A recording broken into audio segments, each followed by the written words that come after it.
What is up YouTube, it's Markshot here, and today we have some big news to discuss. Recently, some details have surfaced about Sony's new upcoming next generation console, the PlayStation 5. Now, the name is yet to be confirmed, but if history has told us anything, it's that Sony loves numerical names. So for the sake of this video, I will be referring to Sony's next generation console as the PlayStation 5 or just the PS5. If I'm being truthful, I'm really surprised that Sony somewhat revealed their next console in the way that they did. I was expecting Sony to hold some big event or gaming convention where they would first reveal any information regarding the PS5. However, instead, we get our first details from an article that was done with a senior executive or architect close to the PS project in an exclusive interview. We'll be referring to the highlights from that interview as we go along, so without further ado, let's get right into it. So here's the highlights and new features of the next generation PlayStation, presumably called the PlayStation 5. So as you can see, we have backwards capabilities with the PS4 games.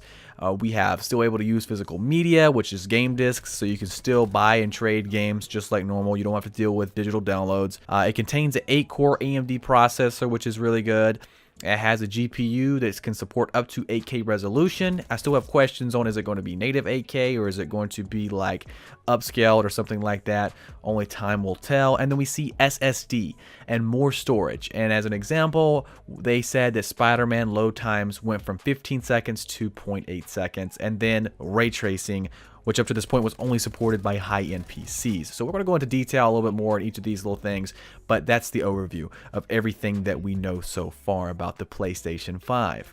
So yeah, that's quite a lot of information coming out of nowhere. First and foremost, backwards compatibilities with PS4 games was an absolute must for me personally. That was my main request for the PlayStation 5, and it looks like my wish was granted. It's very crucial that Sony does this right from day one. I want to be able to resume playing all my PS4 games as soon as I switch to the PlayStation 5. No funny business. I don't want to have to wait, and over time they update the game servers or whatever until slowly but surely all the PlayStation 4 games will go live and be able to have backwards compatibility, kind of something like Xbox did with Xbox One. I don't want that to happen. From day one, I want to be able to play all of my PlayStation 4 games on my PlayStation 5. And I also don't want to have to start from scratch, with my gaming library that I have accumulated with PS4 games, kind of like I had to do from, the PS3 to the PS4. From what I understand, the reason why the PlayStation 5 will be able to play PS4 games is because Sony built the PS5 with that in mind to have a similar architecture to the PS4, which makes sense, but why wouldn't they have done that back with the PS4 when trying to play the PS3 games? Anyway, another cool thing to note is the fact that we can still purchase physical game discs with the PlayStation 5 if we so choose. We are not limited to solely digital downloads like most of the rumors up to this point have stated, because up to this point we've had, it's only going to be streaming only, the future of gaming is going to be streaming. Well, we're not there yet. I think Google's trying to launch Stadia or whatever it's called, and it seems to be buggy still. So at least for this next generation, we'll have the ability to buy and trade games. You can go to GameStop still or secondhand. You can borrow games from your friends. You don't have to worry about digital downloads if you don't want to. I personally get all my games digital just because it's easier for me to keep up with, and I can game share too, so it's pretty cool to use that feature. Up next, I'm going to really quickly skim over the graphic fidelity portions. It looks like we're in for a treat when it comes to the graphics department of the PlayStation 5. I'm thinking, how exactly is the jump going to be from PS4 to PS5? Will it be widely apparent changes or just minuscule ones? Regardless, the news of better graphics really isn't that shocking. It's something that we all expected, as consoles try to keep up with their PC counterparts. The way they are talking, though, makes it seem that whatever it is, it's going to be revolutionary and game-changing, so we'll just have to wait and see. Last but not least, the information pertaining to the fact that we are receiving a SSD in the PlayStation 5, which is really good to hear considering that it's something the PS4 could have used from the start.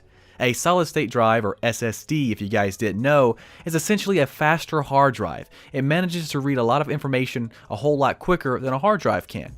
So we can expect faster load times with our games on the PlayStation 5.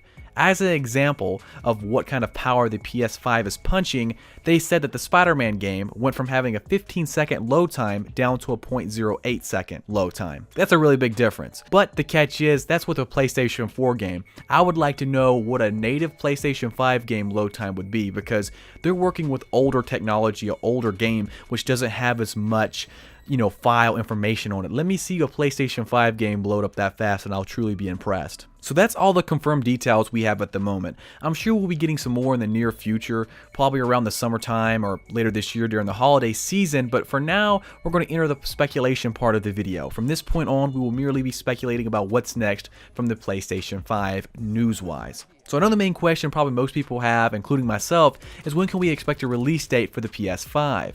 Well, we can rule out a 2019 release because according to the article, it was stated that a 2019 PlayStation 5 release was not happening. Looking at the past, if I had to nail down an approximate release date for the PlayStation 5, I would say somewhere around November 2020 would be a great time for the PlayStation 5 to release because then, they have that year to promote and hype it up the game. We'll probably get all the details in 2019 and then the full release holiday 2020. That would be something that just seems like it would line up really, really good.